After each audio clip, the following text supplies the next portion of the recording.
scam တနည်းအားဖြင့်လိမ်လည်သူကြားဖြန့်တွေကကျွန်တော်တို့ခင်ဗျားတို့ကိုအရင်ဆုံး message ပို့ပါလေဥပမာကန်ဆယ်မဲပေါက်တာပုံပေါက်တာချင်းငွေရနိုင်တာတို့ပေါ့ရယူဖို့ဆိုရင်ဖုန်းပြန်ဆက်ခိုင်းမယ် link တွေဝေထားမယ် link ဝင်မိလိုက်တာနဲ့တင်ဖုန်းကခွင့်ပြုချက်တောင်းပါတယ်တင်ကခွင့်ပြုချက်ပေးလိုက်ပြီဆိုရင်တင်ဖုန်းတစ်ဖက်ကထိန်းချုပ်လို့ရသွားပါ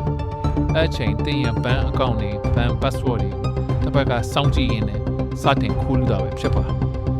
crypto မှာတင်ရှုံးလာတဲ့အခါလောဘဖြစ်လာတဲ့အခါမှာသူများပြောတာတွေကိုယုံသွားတတ်ပါတယ်တချို့က stock forex trading တို့ကိုအကြောင်းပြပြီးသူစီရင်းနှီးမြှုပ်နှံရင်အတူဘယ်လောက် percent ရမယ်ဆိုတာတွေပြောပြီးလိမ်သွားတာတွေလည်းရှိပါတယ် forex မှာ investment လုပ်လို့မရပါဘူးတချို့က signal ပေးမယ်ဆိုပြီးလိမ်လည်သွားတာတွေလည်းရှိပါတယ်တချို့ကတင်နန်းပေးတယ် web တွေပါတယ်ထောင်ပြတယ်သူများ ROI နဲ့တင်နန်းလူဦးရေများလာအောင်လုပ်ပါတယ်နောက်ဆုံးတော့ scam တော့ကြပါတယ်ခုလို AI ခေတ်မှာ video call ဖြင့်လူအစားထိုးပြီးလိမ်လည်မှုတွေလုပ်လာနိုင်တာကြောင့်